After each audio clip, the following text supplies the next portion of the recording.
everybody. Welcome to another episode of What a Hell of a Way to Dad. It is Francis and Nate back on the mics.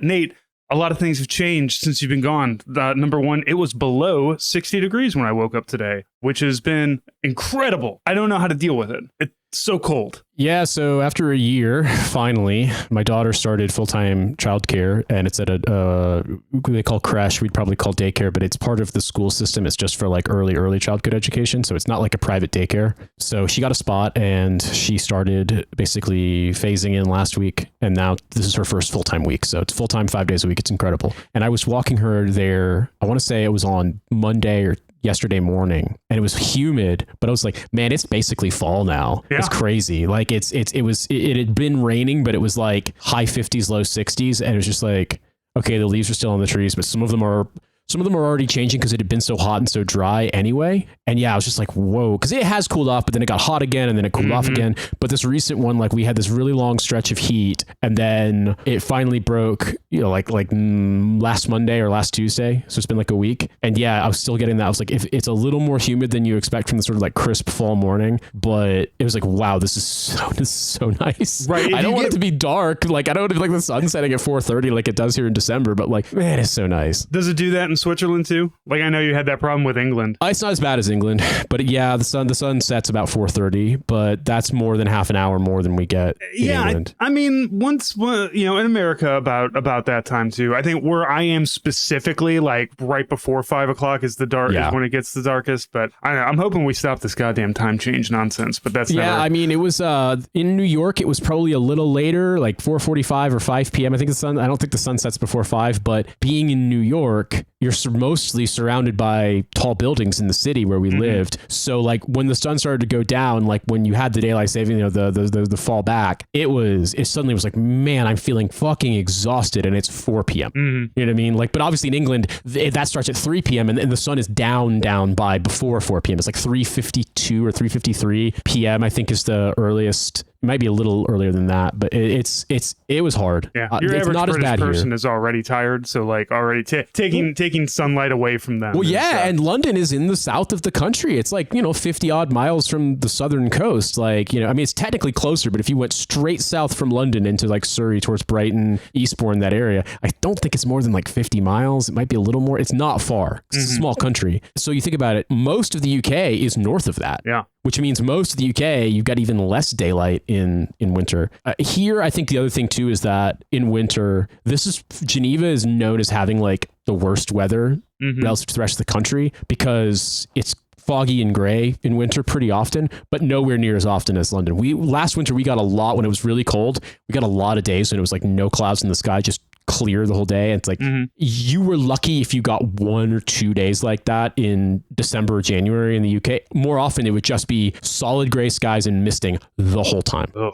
It's colder here, but the houses are better insulated, stuff works better, and then also the winter weather's less depressing, I think, because of that. Like you just get more of those like New Mexico was like that when I was a kid. It was fucking freezing sometimes. We got a lot of snow sometimes, but then also you'd get these stretches of just like uninterrupted, completely clear skies in winter. And like, yeah, it was windy as hell. So you were grateful for like modern construction, but that made winter less depressing. Yeah. If that makes sense. A little bit of sunlight. Like sunlight takes care of that. You get the cold, dark, gray winter. It's no good. It's no good for the brain, but you get that nice, you're going to start getting sun blindness or snow blindness or whatever. But having the sun out is a lot more helpful. Oh yeah, we have sunglasses now, but that's another thing too. I think having the snow on the ground in places where it gets that cold is that on the clear days you get the reflection and it just feels brighter. Yeah. So it's like too much of it. Yeah. If you're out, cutting wood all day and you don't wear sunglasses, you're going to get snow blindness, Roger. But like there's an extent to which it makes you feel less insane. Britain, it doesn't get that cold. Like there are places where it does, but in London, it just really doesn't. It doesn't really get below freezing very often. Yeah. You don't get snow that sticks there, do you? The whole time I lived there, which has been documented on this podcast, there was one time when we had snow that lasted more than like 24 hours on the ground. Like one time we had this cold snap. It snowed a bunch. It snowed even more outside of the city. And it was on the ground for about a week. And it stayed pretty cold. Like that was the coldest I saw it be sustained. the summer is nice, but I think it's really hot here when you have heat waves. Like in general, the average summer temperatures are really pleasant, but we had in late June, early July, and then just recently we had extended like hot spells. And I mean, we made it through, we got through, but it makes it feel a little more hostile outside. I think the cold is more tolerable in that regard, just because like they're not going to say it's illegal to heat your home. You know what I mean? They're not going to ban heating. Well, they're just weird about air conditioning in Europe. That's going to change, I think, is because this weather that we've been seeing is just becoming more and more common. Yeah. That it just becomes impossible. We got to start.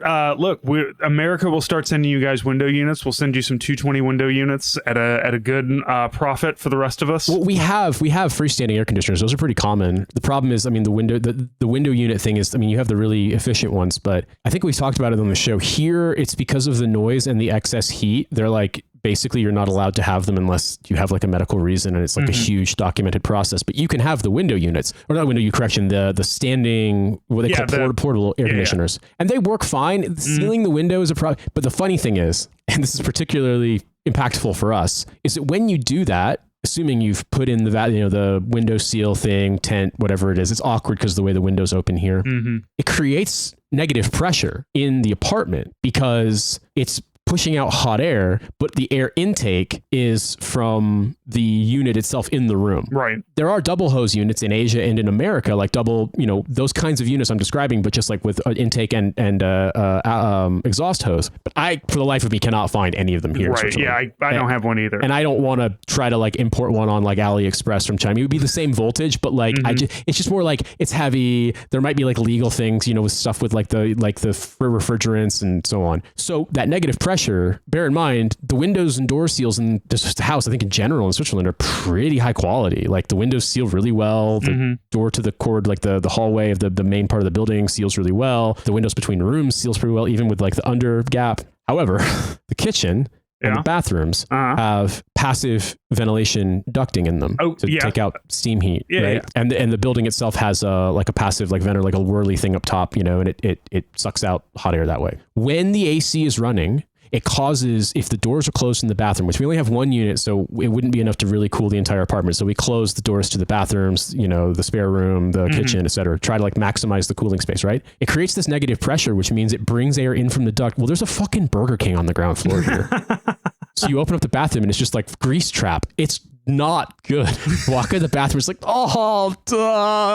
not bad, but it's weird. Yeah. You know that distinction. It's not bad, like gross, disgusting, make you vomit, but it's weird. And like hot night, sweating, whatever, like maybe you had a big dinner, you wake up, you want like a glass of water and some coffee first thing in the morning, you walk in the bathroom, it's hot in there because that door's been closed, so it hasn't been getting the AC air, and it smells like the Burger King grease trap. Oh, like that. So I was so glad when it cooled off, because then it's just like finally I'm not doing like step into a new like Chronicles of Narnia, except you become a fry cook. You walk in and Aslan is like working the line, just like, get in the fucking dish pit, bitch. Yeah, exactly. Aslan's taking orders. He's yelling out, and people aren't picking up their orders, so he starts yelling them out in French or in English too, because he thinks they don't understand French. Like, and he's super religious too. He's really annoying. He's always singing hymns on the line. It's fucking. I saw something very, very funny. Obviously, you have seen the still image that people have used as a reaction thing online, as a meme, where it's the still from the Chronicles of Narnia that has the Tilda Swinton in it, and he's meeting Tilda Swinton's characters, Aslan is, and he says, don't cite the deep magic to me, which I was there when it was written. Someone basically face-tuned Aslan a little to make him smiling and says, please cite the deep magic to me. I was there when I written, so I love talking about it. And I was like, I have found that. I have been like, there's so many times when people tell me, give me unsolicited advice or tell me shit that's wrong that they think is going to like blow my mind, and I really want to use that. Just because we mentioned Chronicles of Narnia. Yeah, my daughter is like that with Pokemon now. That's where we're at, is the Pokemon, knowing everything about Pokemon and being very proud of ourselves for knowing everything about Pokemon. It is like I play Pokemon. I like Pokemon. It's a game about dog fighting, so I mean, fuck yeah, I'm into it.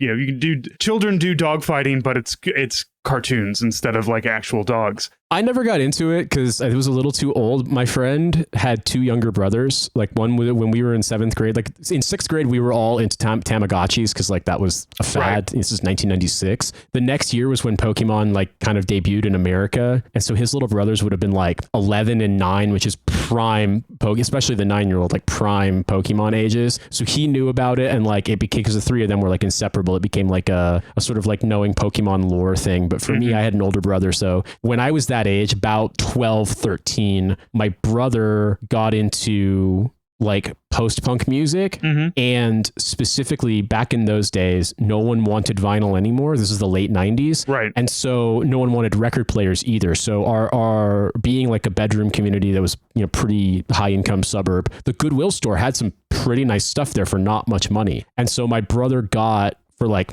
$15, got a record player. I mean, it was like it was pretty primitive. Like it was I think it had an integrated cartridge. Like it didn't have a removable cartridge. I don't know if it was a moving magnet or a magnetic coil one. I couldn't tell you because like I barely know how to identify that now, and back then I wouldn't have. What I do remember was it had a switch, like a physical lever switch, and it would switch between 33, 45, and 78. Yep. So the fact that it was set up to play 78s tells you that it's from a much earlier time. And I mean, nowadays you can get some, but I found that a lot of like when you buy vinyl, when you buy turntables, newly made ones typically won't have a function for 78s. In fact, some of the sort of budget audiophile ones, like you actually have to change out the drive belt if you want to play 45s instead of 33s. So, but I'm saying basically we would go to Goodwill and get records. We would go to, there were a couple of, you lived in Indianapolis briefly, on like 56th and Keystone, there were a bunch of like old, almost like what if a swap meet was indoors, and they had tons of vinyl. I remember there being like a weekly flea market somewhere in East Indianapolis when I lived there, and I bought a real big stupid fucking sword there for like $20. I once saw a guy who's a blacksmith who made a real life full-size Buster sword, and he's selling it on Etsy for like $12,000. He's in Indiana, and that made so much sense to me. I bought mine for $20 and it said made in Pakistan on it, so I don't really know the provenance of mine. I don't have it anymore, but it was a big stupid broadsword that I bought off of somebody. We would go, I mean, I remember going to these places where it was like 3 for $5. I mean, they weren't in great shape. Like the records typically had the sleeves. They didn't have dust jackets on the inside. They didn't always have the liner notes. Like they were in pretty whatever. It was just, you know, people's old vinyl. But going to Goodwill, going to that place, there was I remember Karma Records was a chain. I don't know if they were Midwest wide, just Indiana, whatever. There were multiples around Indianapolis, but Karma, like if they had vinyl on sale, it was old fashioned-y. It was like special edition stuff. It was like limited, you know, behind the counter stuff next to like all the fucking bongs and pieces they were selling too. Your 90, it's where you went to the record store for your bongs and your records. Yeah. I remember we had those too. And there was a place called Luna Music. I don't know if it's still around. It's like in Broad Ripple, I think. There was also a place called Indie CD and Vinyl in Broad Ripple. And my brother's friend actually took me, he was older. They had driver's licenses when I was 14 because I heard the stuff my brother was playing, and some of it I hated, but some of it I liked. And then my friend took me, I mean, my friend, he was my brother's friend, classmate. He was cool to me. He was nice. I mean, he had no reason to be. I was the annoying little brother, but he was like, one time we ran into each other. Now he's like, "What are you doing?" I'm like, "I'm just going home." He's like, "You're going home alone?" I'm like, "Yeah, my brother's doing school, like he's doing theater tech stuff, and my parents are both working." He's like, "Do you want to go fucking buy records?" And I was like, "Yeah, sure." So I got in the car with him and we went to, I think it was Luna Music, and I bought my very first vinyl record of my own. All right. Which was not like sold as a thing, but it was like a press demo listening thing on vinyl, because I think it was only released on CD. The Story of the Clash Volume 1. It was 2 records of effectively the Clash's greatest hits, with some of their like songs from single only releases. It had one like random interview track on it, but it was 2 full records of everything from Janie Jones, White Riot, up through like not quite to the bad days when they fell apart and they put out Cut the Crap and it sucks and there aren't any songs anyone likes from that, all the way up through Combat Rock. So 77 to 82, which is like, if you want to pick a 5-year period to be annoying about in music, there's such fertile ground for it. And so I would have been, I think 14. I might have been 13, but if I was 13, it was like tail end of being 13. It was like right before, because I was definitely in 8th grade. I can remember that because I had seen The Simpsons and they kept making the joke about Rock the Casbah as like a euphemism for sex, and then they played Rock the Casbah Casbah at the end of it, and I was like, this song fucking rules. I know that's yeah. And so I saw the Clash, and I was like, well, the Clash did rock the Casbah, and it's on this vinyl record, and vinyl is cool. I've got $20 in cash, which is just infinity money when you're 14 in 1999. No, 98. So I bought it. That was my first record, and I still got it with me. I still got it here at the house. Yeah, I have been on the search for a record player at a Goodwill for a long time, and there's plenty of them now, isn't it? Well, it depends. So we go to Savers, and Savers is a little bit different than Goodwill because it's for profit, but it's still fairly cheap. They have 25% off from military on Wednesdays, which is very nice because we're always there on Wednesdays. And I spent a lot of time kind of looking for a record player and finding ones that were like in various states of disrepair. And then I finally found this Crosley, and the Crosley is one of those. It's got a tape deck and it's got a CD player and it's got an FM radio in it. So it's not, it's not like some old classic thing. It is a newer, like, hey, dumbass, do you want to play vinyl, but also you want to be able to, listen to all the other things that you've collected. You can do all of that in here. So I picked this up for like $10 and it works like a charm. It's fantastic. And I wanted a record player for a long time because the Savers that we go to always has a huge collection of records that are $2. And I went to an actual record store not too long ago and I bought a Supremes album there because I love Motown. But like, it was like the Supremes album was like $10 and it was like one of the least expensive things there. And I came across cause I'm looking at like, here's a lot of old punk, finding Stiff Little Fingers was one of my favorite bands, finding the Clash, finding Prince stuff, and it's all like $25, $30, $40, which is a normal amount of money to pay for music. Like I'm not trying to be like this shit costs too much now. No, that's it's probably in pretty good shape, and it's stuff people want, and if they're re-releases, then it's new, and if it's old, then it's like it's probably been kept in pretty good shape, and it's 40 odd years old. Yeah, I am having struggles right now with keeping myself from buying the K-pop Demon Hunters vinyl, though. I will share this with you, and you can put it in the show notes. There's a store, I can't remember their name, but I can find it in my eBay purchase history. They're in Philly. They have an incredible vinyl selection, and they have in their shop ultrasonic bath setup to clean vinyl in a way that doesn't damage it. So when you buy records from them, they always put them in those Mobile Fly Masters, the protective dust jackets. Yeah. And they can't fix if they've been damaged. Sure. But a lot of the hiss, crackle, whatever, and stuff that can cause the needle skip can just be debris inside the record. I mean, their vinyl's really fragile and it's old typically if you're buying these, and they've cleaned them. They sound phenomenal. I actually talking about Motown, I bought the album Dance Party by Martha and the Vandellas from them,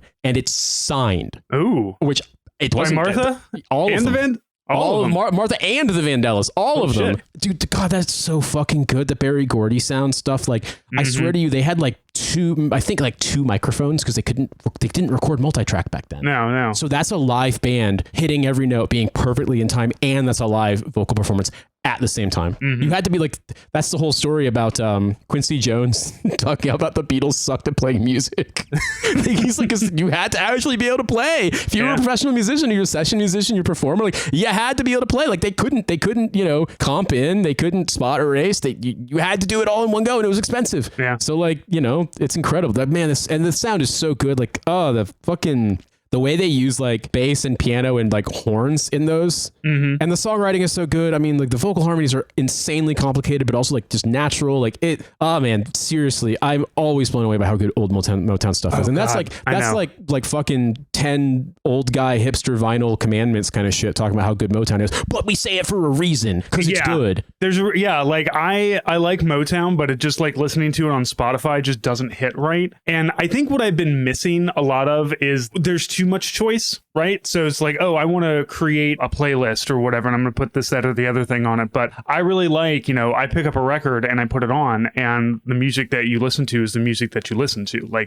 That's what it is. There's no building anything. There's no what do I want to put on here or what do I not? And that's what I have been really enjoying about getting vinyl is, one, I'm not getting stuff that I necessarily have already. The Supremes, I buy it because it's the Supremes and it was $10. That was an easy get. But the last vinyl I picked up was the Victory at Sea soundtrack, Volume 2, which I got it for $2. Yeah, it's got It's got a big paint stain on it right there. I mean, that's how you know it's real. Yeah, so I can't listen to the first track. I cannot listen to Orchestral Suite from the NBC TV production Allies on the March, unfortunately. But I can listen to Pelelu. I bought a copy of Sandinista by The Clash when I was in France the first time when I was 17. So this would have been 2002, which Sandinista is a triple album because I think they were on Capitol and it was either Capitol or CBS, I think, and they really wanted out of their record contract.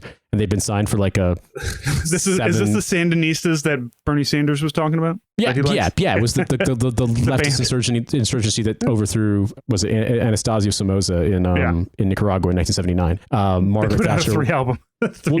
Margaret Thatcher wanted to ban mention of the Sandinistas or support for the Sandinistas, so they called their album Sandinista. Oh, okay. And they made the I don't know what the specific term for this is, but it's like the like index number or the reference number was like FLSN1, so like the Frente FSLN1, like the Frente Sandinista para Liberación Nacional is the Sandinistas' name in Spanish, and so like they literally made like their record index a reference to them as well. But no, they got signed for like a big, I want to say like a 7 record deal out the gate, and they put out their self-titled album, Give 'Em Enough Rope, and then London Calling was a double album, so that counted as 2, and then Sandinista was a triple album that counted as 3, and they could get out of their finally fit because they hated their record contract they were in.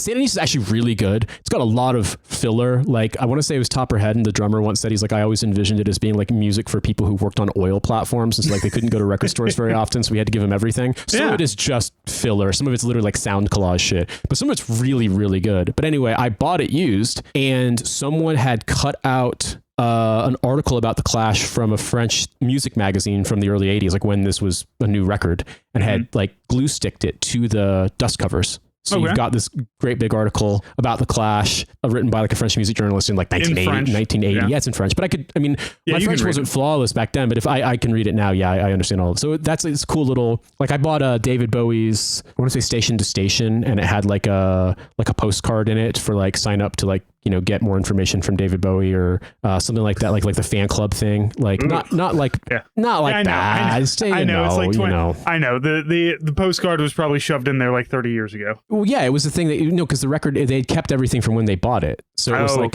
you could sign up to like the fan service, and like sometimes in the olden days they would send flexi like singles, like 45 RPM flexi discs in the mail as like fan club stuff. Famously, there's a Joy Division song Coma Kino that was released that way. Like if you were like the Factory Records Joy Division fan club, like that was like a way of doing promotion, was they would send you out these. They were made really cheaply, so they're like really, really thin and really flexible. Yeah, but they're like sometimes they have blank B-sides, but they're that was a thing. So I mean, I love the kind of ephemera that comes with it, and it's like the worst archival medium. I mean, it really is. It's the worst archival medium. It's incredibly fragile. It's incredibly degradable. But I'm not super interested in. I mean, it's cool sometimes, but in buying records that are like new records out on vinyl. Although sometimes it can be like one of the easier ways to get a physical medium. But I love buying the old ones. I really love buying the old ones, especially when they're in good shape and like they've got all the knickknacks and stuff with them that come along with them. If you buy from this place, I'll find the link at the store for you. A lot of them have a little like a ticket puncher, but like a cutaway, like a square scissors kind of cutaway tick at the top, which I think is that they used to be radio station records.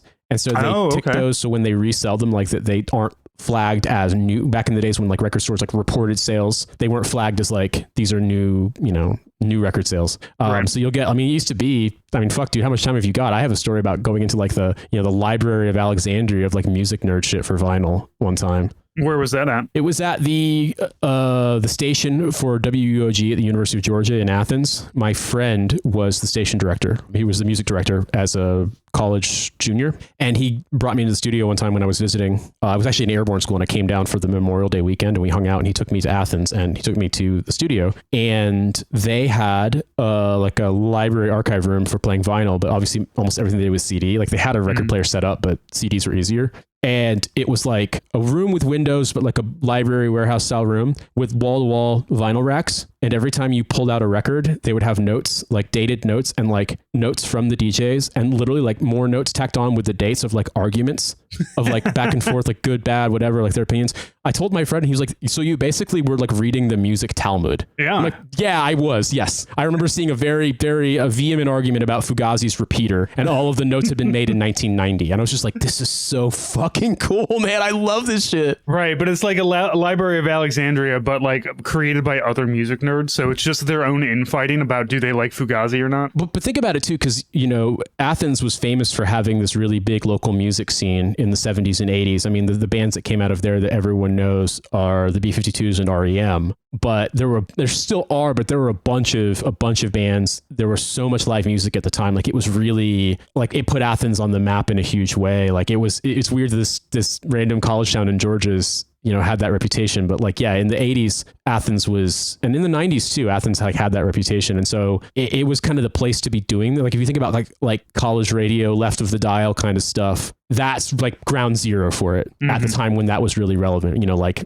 I'm quoting the title of a song by The Replacements, who were like the college rock radio band in the 80s. Good, but not, I mean, The Replacements, I don't want to get every Gen Xer mad at me right now, so I'm not going to opine too much, but but yeah, I love this stuff, man. I've been into it forever. I just didn't buy records for a long time because I knew we were moving. My vinyl kind of setup area was not a place that was, if I got any more, it wouldn't have been feasible to keep it from being potentially a thing that my daughter would get into. And I had like some kind of weird technical issue with my old turntable that I couldn't solve. So I actually gave it away and I bought a new one here back in like December, January. I think it was January. I think it was like I had a little money at the end of December and I was like, okay, New Year's Day, I'm buying something with this thing. And I bought a record player. Yeah, another real big reason why I bought this one is when I opened it up, it had a really distorted copy of a Bouncing Souls album in there. So I don't even know who Bouncing Souls are. There you go. You got me. Yeah. So unfortunately, too warped to actually do anything with it. But I got this because a year ago, more than a year ago,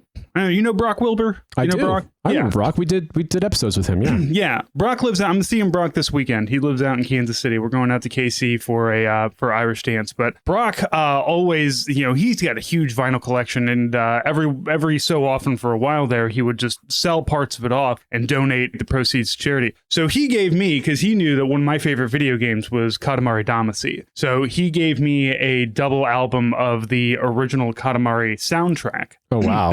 And it's beautiful. Like I had it in I got a display case for it because it's beautiful, but like it's double records, and even the records look really well. It's like, how do I properly display this? And the thing is you don't display it; you're supposed to play it. So I finally did. I got the I got the record player. I set it up in the house to make sure it was working, and I was playing it. And my daughter was like, "Oh, I really like." She's really into video game music right now. She really likes she likes ambient, like lo-fi music to put on that is kind of she calls it ambient music. We like to just have stuff on kind of like the YouTube ambient lo-fi beats to chill and study to. Yeah, she's literally the girl with the headphones doing her thing. Yes, but she likes the ones that are more video game centric, and my wife has found a channel that she really likes of still cams of birds in Norway eating at a bird feeder. So, but I put it on and it's like, okay, great, everything works. It sounds good. The needle's not all fucked up. The records sound good. Cool. I'm going to move this out to my office. But my wife had this like, well, we want to have,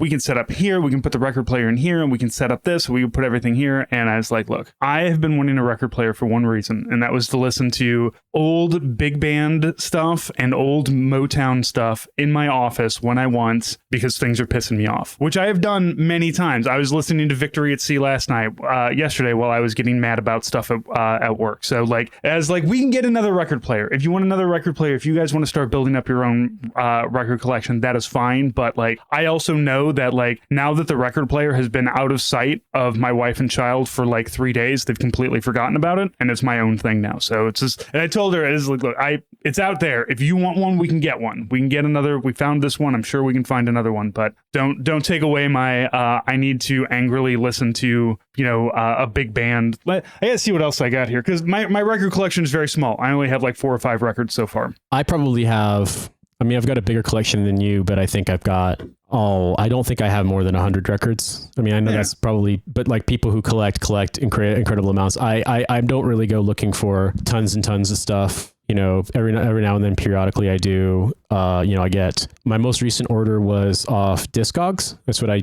used to buy vinyl with. I bought it from a guy in Italy because there's just like not a lot of Swiss record stores. Like there's some around here, but like I've gone to them, but a lot of stuff they have is, I mean, go figure. A lot of it's French language stuff, which is cool, but the stuff that's English language is often like not really, it's way more of a kind of mainstream taste, which is fine, but it's not, most of that stuff is either reissues or it's like new music that's just been released on vinyl, which is also fine. But for me, part of it is like, it's not necessarily that I think it sounds better on vinyl, but it was most certainly mixed and mastered for vinyl in the olden days, because that's what it was mixed for. So that is cool. And then there's like the kind of the historicity effect of it. If you want to catch the, the Philip K. Dick reference here, Man in the High Castle shit. I'm like, yes, this record was in the room when at who knows.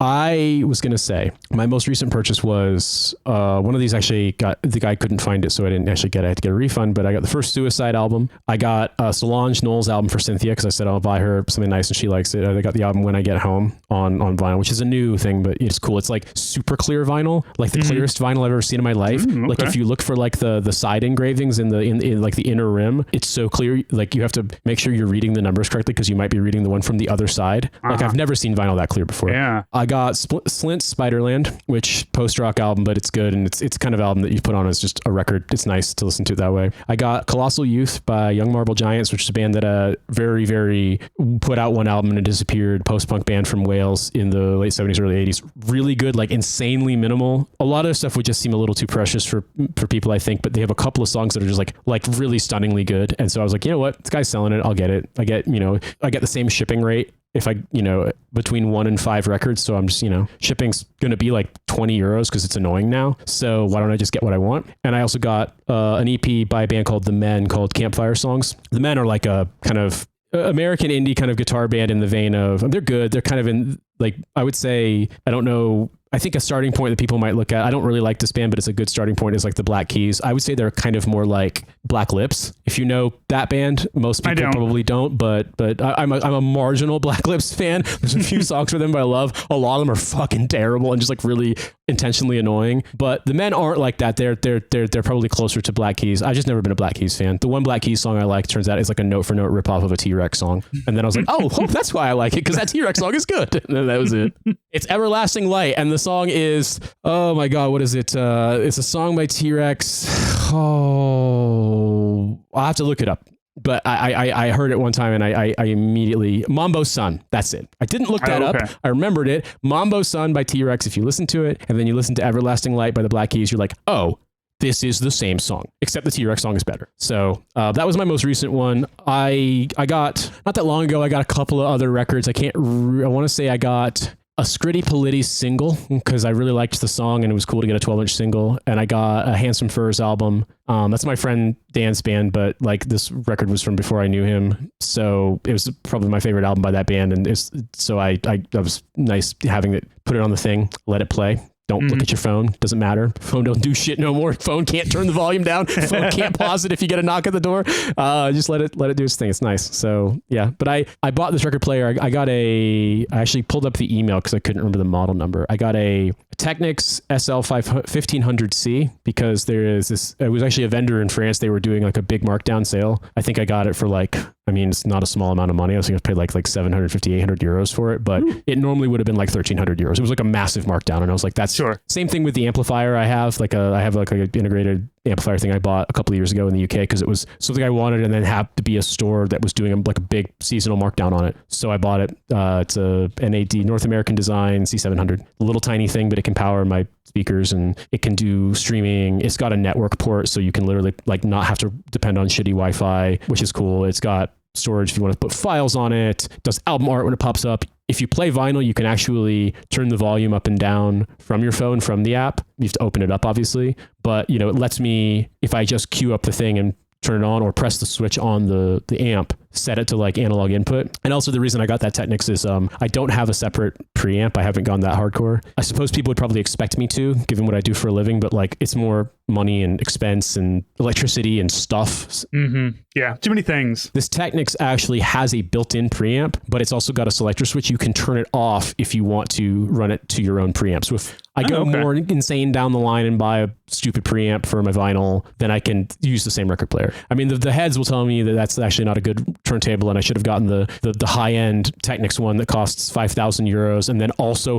put like a power cord that's supposedly solid copper and we'll make it sound better. Ooh, whoopsie, the power cord itself is 700 euros. Like, no, shut up. No, I'm not doing that. Yeah, let the heads come from me. Yeah, I do not believe in the sort of like phlogiston woo magic of audiophile shit. I just don't. You're not going to spend extra for the gold cables? My brother is an electrical engineer and I am a sound engineer. You are not going to fucking convince me that this like, magic wood knob reduces vibrations and it makes you hear fucking, I don't know, Led Zeppelin 4 better. I'm just the wrong audience for that. Leave me alone. Yeah. The heads can come from me with my $10 record player that I haven't even like changed the needle out on and plan to like do no other changes to. I looked up, I was like, okay, needle changes are pretty easy. Everything else functions. We're just going to do this until it falls apart. I mean, the reason why I got a new one was because I had bought a used one previously and then replaced the magnetic cartridge and stylus, and I liked it, but I felt like I was still like, it was my old turntable was a Technics SL1200, like Mark 7. But when I bought it in 2020 or 2021, it was, over 20 years old and it had been used as a DJ turntable. And so like there just it's got a lot of use in it. Yeah, it's gotten a lot of use. And so like it started having problems and I have a car. I don't have a car here either. Getting it repaired was going to be annoying. A lot of like the vinyl repair places like want either to come to your place, which I have a baby is kind of annoying, or when I get on the subway and fucking put it in my, goddamn duffel bag or something. So I bought something new here because it's even more annoying to get stuff like that repaired here and there's a language barrier. So I mean, I can get over it, but I just don't want to deal with it. So I bought a new one and it works. I'm really happy. I put the cables in like conduit on the wall to run. So we have like a big shelf unit with like fold down door enclosures. Similarly, it's got slide out drawers that can lock on the bottom. That's where I keep the vinyl records. Record player's up top. Baby can't see it. She couldn't reach it even if she could see it. And then the cables are hidden up on a different shelf where the amp and speakers are. So it's completely out of baby range. So I have for better or worse, baby-proof to vinyl record collection, so long as I don't buy more records to the point where I can't fit them in the shelves anymore. And so long as the baby doesn't get taller. Oh, she will, but maybe she'll just get into vinyl. That would be cool. Have you seen the Sound Burger, the record player that's just like it's like you just open it up? I think so, yes. There was also in like the late 90s, early 2000s, there was a company that made a vinyl player, or like I call it a vinyl player, not a turntable, because it was literally like a laser disc player. It read vinyl records with a laser, and like supposedly it was really good, but it cost like 20 grand. Like normal people didn't own it. Like Stevie Wonder had one because it could basically read without needing to have, I don't know how in the hell. One presumes though that it's digitizing it, and the heads would tell you that means it's going to be bad. Actually, it's going to have a loss of fidelity, and I would feel pretty stupid if I had bought something in 1999 that cost 20 grand, and it turns out it's like sampling it at like 16-bit sound. But okay, the Burger. So when I clicked on this, I just get a good. Oh right, yes, I have seen this. Yes, I have seen this. Yes. Part of me wants one of these. Like, and for those of you, so it clamps down onto your record and then has an arm that comes out from the side. So your record is just like spinning unprotected with this. It's supposed to be a portable record player, which is an insane idea to me. Well, yeah, back in the day before tape players were common, boomboxes were common, like that would make sense. Now it doesn't. It's 2025. Oh, I know, but people are on weird nostalgia shit. You know, kids didn't grow up with fucking having to rewind tapes and record over yourself, and so they think tapes are cool. And I mean, they are cool, but like, we grew up with all the annoyances. We grew up with like, oh no, the tape that I had that had the recording of my favorite song in the world when I was 7, Rest in Peace by Extreme. I'm really embarrassed. Got jammed up and I'm trying to fix the tape with a fucking pencil inside the wheel and twist it back into place where my tape deck's going to eat it. It's going to destroy it, like, and I'm going to lose. And at the time I didn't know, because you couldn't call it. I didn't know the name of the band. I just knew the song came on and I pressed record on this boombox and I got the song. It wasn't later that I found out it was Extreme. It was the band that did, More Than Words and Wholehearted, and their guitarist is this insanely hot Portuguese guy who went on to be the touring guitarist for Rihanna for years, like 30 years later. His name was Nuno Betancourt. Oh, I know Nuno Betancourt. Yeah. Really? I know that name. Yeah. That's so funny. Yeah, he was in a band, how to describe it? Imagine Boston, the band Boston, but with like kind of a Guns N' Roses aesthetic, and they did like power ballads and like, but Nuno Betancourt was like a fucking guitar god. I mean, he was like massive shredder. It was good. I mean, it wasn't bad, but I mean, Wholehearted's a good song. Wholehearted, I will say, go listen to, have you there's a hole in my heart that can only be filled by you. That's Extreme. But they have a song called Rest in Peace that is basically them them going on about nuclear weapons being shit, which I mean, fair, but Sure. it's like the most late 80s, early 90s you can possibly get. I'm sure the video has them in like neon high tops. You know what I'm saying? Like, it's that kind of a thing. He co-wrote and produced a song for the 1993 Super Mario Brothers movie. You want some more trivia about the Super Mario Brothers movie? I would do an entire fucking episode on trivia of the Super Mario I didn't movie. realize this, that Eddie Valiant in Who Framed Roger Rabbit, it's Bob Hoskins, who plays Mario. He's English. He's insanely English. He's like, all right, mate. That's Bob Hoskins. His American accent is that good. I did John not realize. Leguizamo's Hispanic. Like, I mean, Yeah, but he's American. Come on. He's not doing like John Leguizamo isn't doing not fucking Italian though. But he's not doing like fucking. He's not showing up in like an East End geezer movie and being like, "Oh, governor," like and doing it convincingly. And Bob Hoskins is. I guess he is playing a guy in New York who works a blue collar job. Which John Leguizamo basically plays Guidos really well. Yeah, and other things too. However, and the clown from Spawn, he does that very well early, too. kind of like auteur, deliberately done stylistically music videos. Is a video came out in 1979 for the Elvis Costello and the Attractions song Accidents Will Happen. It was directed by a husband and wife pair, Annabelle Jankel and Rocky Morton. They directed the Super Mario Bros. Movie. How that happens, I have no fucking clue. That 13, 14 years later, they went on to direct one of the worst movies ever made. That makes no sense. None at all. With, Dennis Hopper, Bob Hoskins, John Leguizamo. Yeah.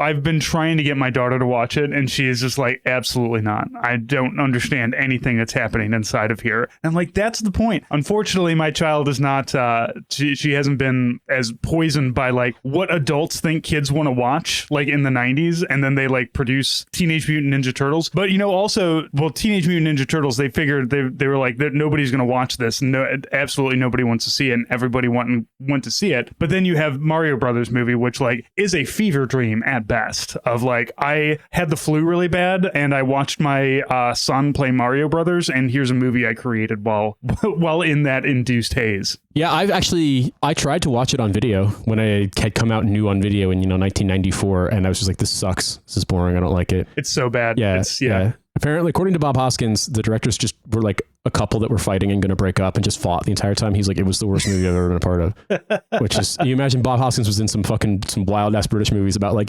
what if we prolonged the gag of like, what if humans got stuck during sex like dogs, but like for 45 minutes in a movie, like Bob Hoskins was in a movie like that in the 70s. So like, he's been in some bad movies, and even that, with all that experience, he was like, no, the Super Mario Brothers movie with the music video director said John Leguizamo and Dennis Hopper is the worst movie I've ever done. Yeah, it's like the guys from Solo being like, "Ooh, let me tell you about a movie." Yeah, that's why they had to kill him, because if you'd let him direct the Super Mario Brothers movie, it would have been so much worse. It'd have been too bad, which means it would have been too good. Super Mario Brothers can't be that good. I think I had that problem with one of the Jurassic Park movies too, where it was just so fucking bad I had to leave. I saw the first one in theaters and the second one in theaters, and I never saw any more in the franchise. You're not missing I can't much. imagine The third that. one's all right. I picked up one of my most recent ones. I love this because it's the Big Band Salute, but like it's a record that is already a nostalgia record. So this record came out in the 1980s, but it's all music from like the 40s and 50s, and so it has this whole like nostalgia lane collector's edition, the Big Band Salute on the back of it. So I'm finding the things that like our boring grandmas used to get. And I have to go through my parents' collection, which is going to be a mix of classical music and Bill Cosby comedy albums, which is real fucking unfortunate because they're really funny. But Bill Cosby is a huge piece of shit now. So, well, I guess he was a huge piece of shit then too. But, I think we have, they have a Star Wars album. Hopefully my nephew hasn't taken that one yet. They had like the soundtrack of A New Hope, which I completely wore out the Cantina song track on. Did you know that the Cantina music is, they call it jizz, that it's jazz, but jizz rock. he thought it would be in the space, in a galaxy far, far away a long time ago, that jazz would be the word. They would use a different word that would be jizz, and that's just not aged well. George Lucas didn't know. He should have named it Cum. There was they're all listening to Cum. Side note, there was a t-shirt I remember someone shared online a long time ago where some group of guys or whatever, they called themselves the Jazz Addicts, and the logo they had designed for their t-shirt was Jazz Addicts, but the A was saxophonist, and it just looked like Jizz Addicts instead. And like, I shared it with my friend. He's like, I like to think that actually the group is called the Jizz Addicts, but they just thought that the saxophonist was so sporty that he like embodied their spirit.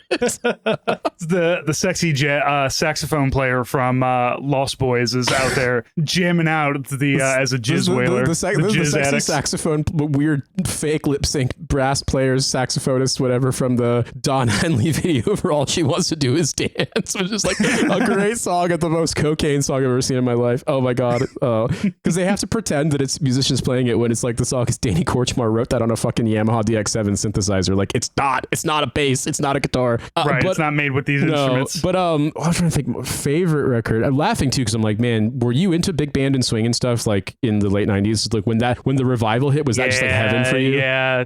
The Brian Setzer Orchestra, Cherry Poppin' Daddies, all that stuff. Yeah, we talked about that. I think on an episode. I had an unfortunate, and I still do. Like I mean, I took my kid to go see the Aquabats recently. So she got her first punk show, she got her first rockabilly show, and her first ska show all in one because it was Mike V and the Rats, the Coffin Cats, and the Aquabats. So the Rats, Cats, and Bats tour. I was thinking about answering the question about favorite record. I think probably the cool Bats fits here. I bought, it's just this thing, specific sound bands I'm into, but in the early 80s, in a town I have actually been to called Dunedin, New Zealand, there were a bunch of local bands and there were local record labels, and New Zealand being so far from everything, like it actually was profitable. There was demand for local music and like it was really expensive to buy imports, and New Zealand is a perpetually broke country. And there was like a ton of really, really good indie music that came out in the early 80s. Through the 80s into the early 90s,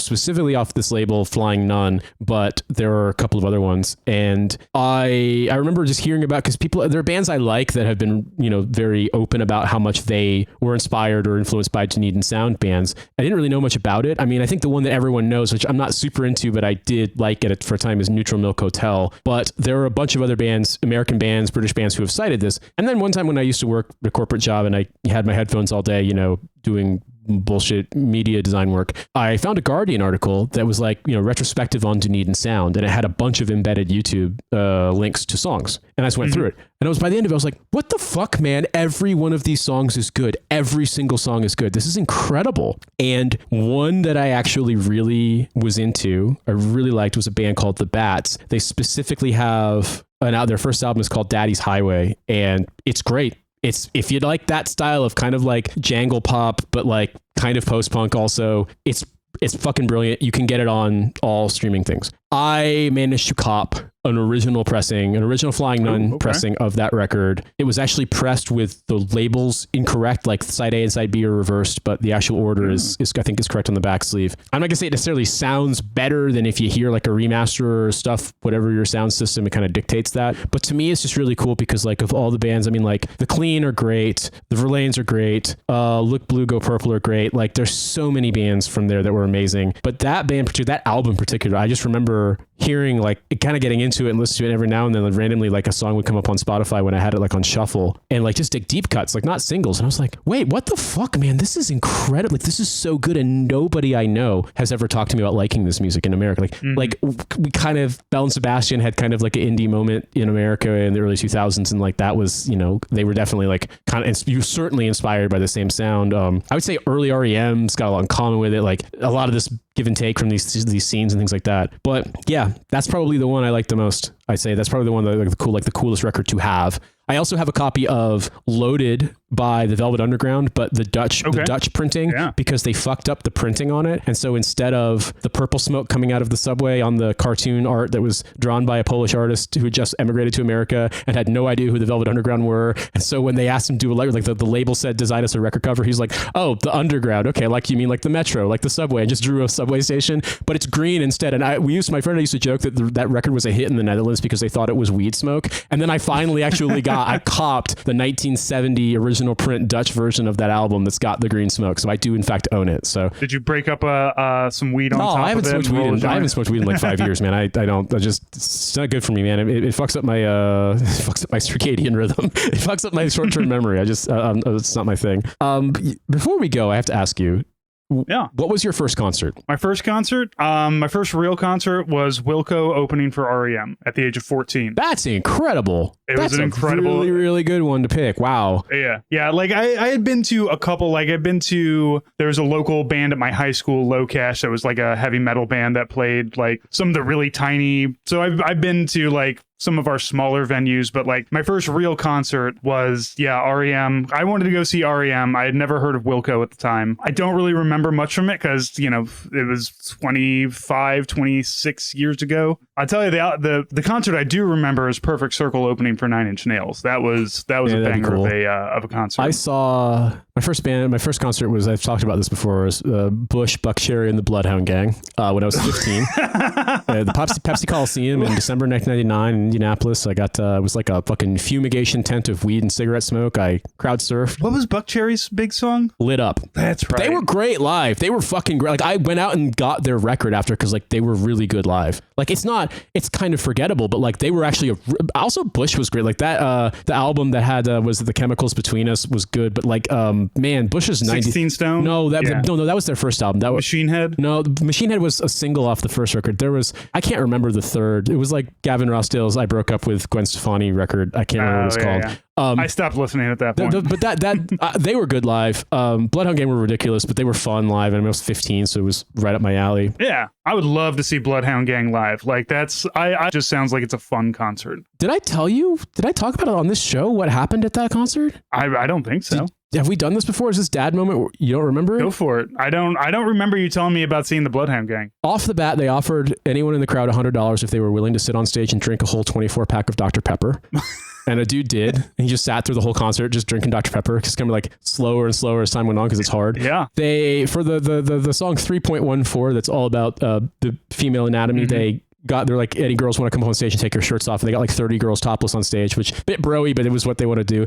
Similarly for the bro moment of this, or the dude moment of this, for Fire Water Burn, they're like, anyone who's completely blackout, get up on stage. Like a bunch of just drunk dudes got on stage, just rocked out with them. But then they took out gallon jugs of milk and started chugging them, and then stuck their microphones backwards down their throats and started vomiting on each other, like projectile vomiting milk on each other. Now we're getting to a weird place. This was before the bad touch. This was before they actually like blew up big. Okay. They were kind of, people liked what's it called? Firewater Burn. Like Firewater Burn and Why is Everybody Always Picking on Me got played on the radio a lot. Like that album went gold, but it was obviously the bad touch that got them known, and then they just kind of like went on the weird sex pervert shit as like their act. But like they were obviously having a lot of fun, but it was like, this is just so chaotic and weird. And it's like, you couldn't do that. I saw a Girl Talk got people on stage and they shut the concert down and kicked everyone out after like three songs, because he was like, you can't have people on stage like this. Whereas Pepsi Coliseum, they didn't give a fuck if it collapsed. They'd get more in the insurance money. You know what I mean? So Dropkicks always do that with the Spicy McHaggis jig. They get as many women onto the stage to dance to Spicy McHaggis. But I haven't been to a Dropkick show in fucking years. Although Aquabats does... Aquabats, last time I saw them in concert here, they got in trouble because somebody took video. Like, one of their things is they get like a 5 to 10-year-old kid and crowd surf them. And so there's this video of the lead of the Aquabats picking this kid up and chucking him into the crowd. Now, look, this is a show where like nobody is going to let that kid hit the floor, obviously. Like, it's Aquabats. If you don't know the Aquabats, they're a family fun kind of ska big band thing. They've got goofy songs about pizza parties and everything. But this time around, they got a big inflatable slice of pizza, and then they threw the kid on top of that, and then they crowd surfed that around. Did people like make it into some kind of like QAnon thing? No, I think it wasn't like a QAnon thing. It was more of a like, oh my God, this is so dangerous. And everybody who's at the concert was just like, there's nothing bad was ever going to happen to that child. Like, yeah, I mean, because I can see like if you chucking a kid into the crowd, that like taken out of context, people would think that's bad. But like if it's part of the show and everyone knows it, like the kids are probably just excited to have the chance to do it, you know. And like you said, it's a crowd full of parents with their kids. They're not going to let the kid drop. I mean, I got dropped because I got dropped. I got to the end of the crowd and people just pushed me and I just went flying. No, the way they did is you go around and then you come back. They bring the kid back to the stage, and then the security grabs the kid, and there's that gutter in between. They kind of send the kid down. So they got the. I mean, there was a lot of I didn't know if they would do it again this time around, but they did.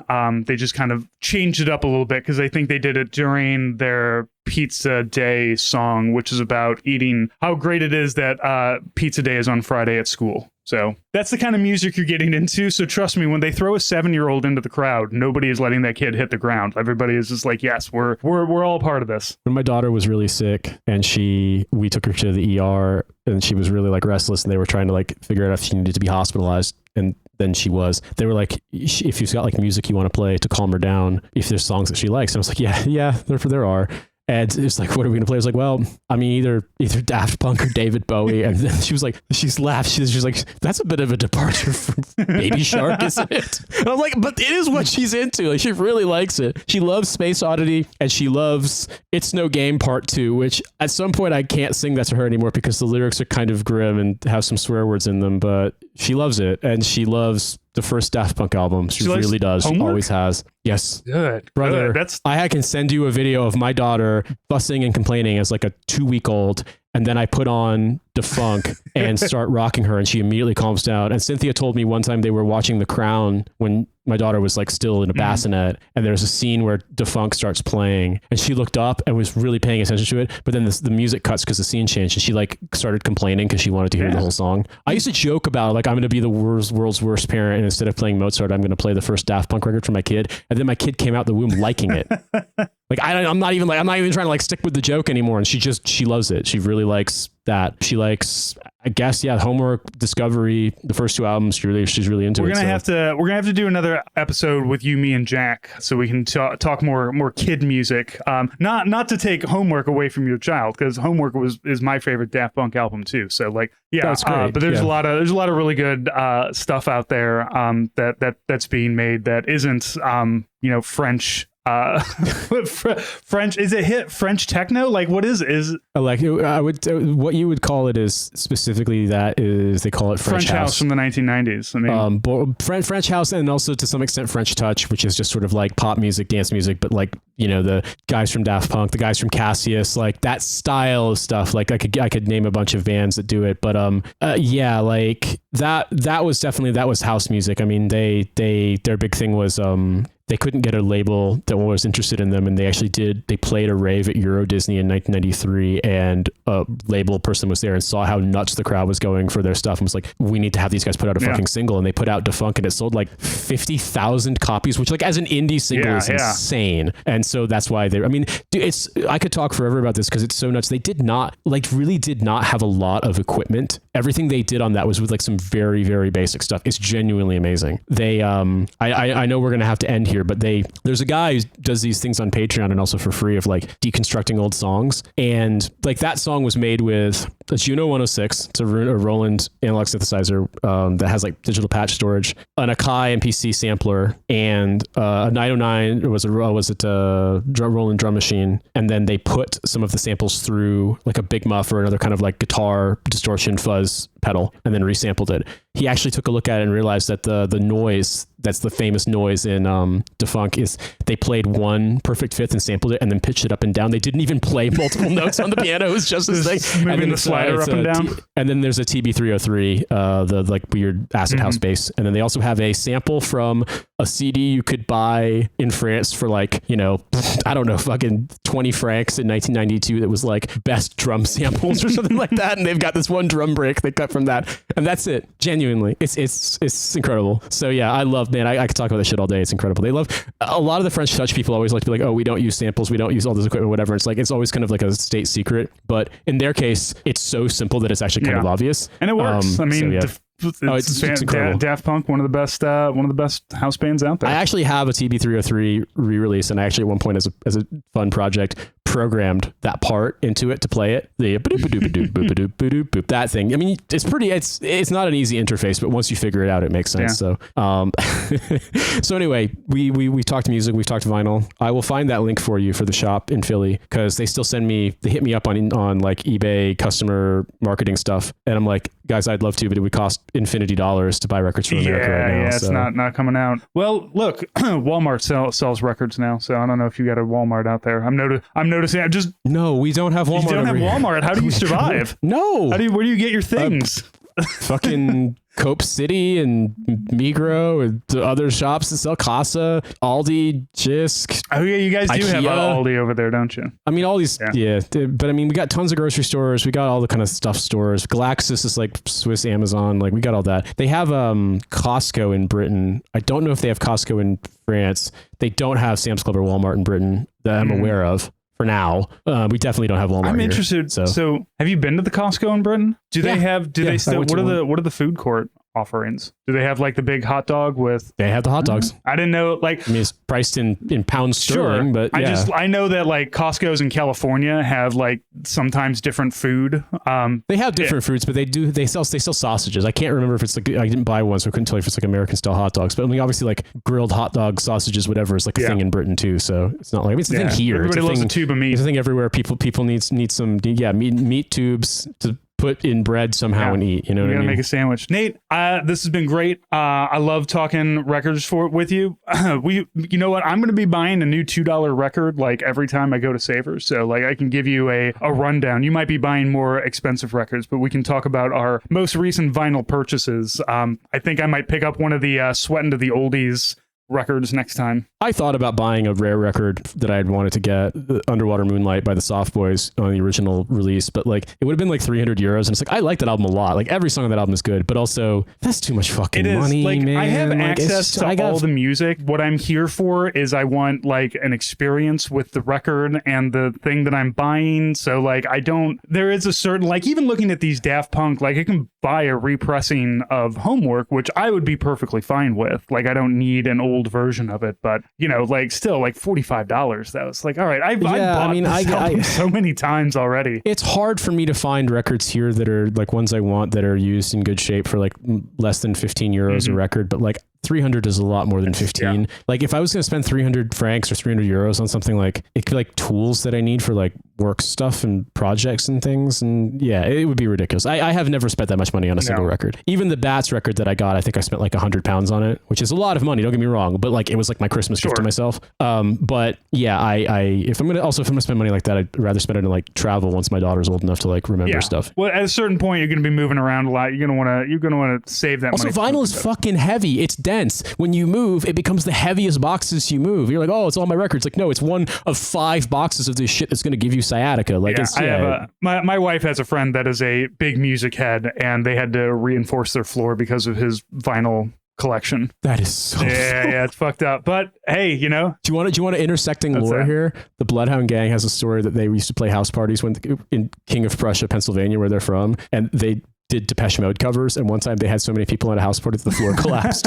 So you know what? Like, fix it if you've got a lot of vinyl, or if the Bloodhound Gang are playing in your house. Or put the Bloodhound Gang in the basement. You know, put them as far down in the house as possible. Put it to a basement show so that my concrete's not going to collapse. I think it'll be good. But I would also say that them being from KFP means that like they are spiritually a Midwestern band. And it kind of shows, to be honest with you. We've all met weird dirtbag guys like that in our lives. Normally, they don't become famous. This isn't the first guy that I was like, hey, listen to the song I wrote about pussy. Like, it's not, they're just the ones that managed to do it one of them just fully is like a bodybuilder and fully emigrated to Germany and is now like a reality TV star in Germany and speaks German fluently. Right. So, you know what? It's better than seeing a bunch of 60-year-old guys still touring, singing about pussy. So, I'm going to give them that. Yes, I agree with you. Well, Francis, it's been an absolute pleasure, and now that I actually have regular childcare, we can do this every week again. Finally, it's only been 2 years of complete chaos and breakdown in my life, but it's getting better. Welcome to having a kid, bro. See, here's the thing: these are the good times, and then it's going to change again somehow. Something's going to change. I mean, you're going to continue to have the childcare, but then the kid's going to start. Yeah, until she starts school when she's 4, and then she doesn't have school on Wednesdays until she's like 12. Exactly. So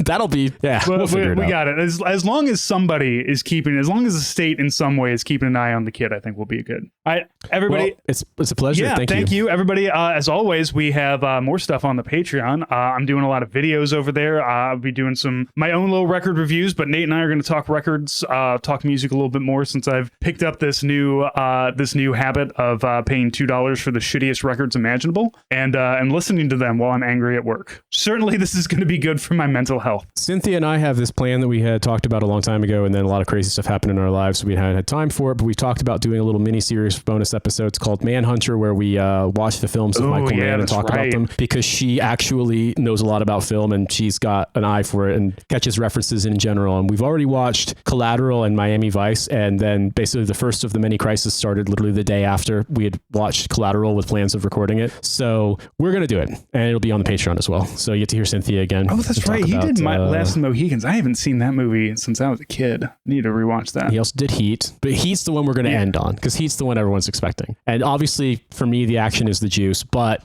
you gotta work your way up to it. Was Ferrari any good? Was it Ford versus Ferrari? Was that Michael Mann? No, just Ferrari. I don't know. I haven't seen it. I actually haven't seen a lot of his movies. I actually hadn't seen Heat till I was much older. Like, it just seemed, I don't know.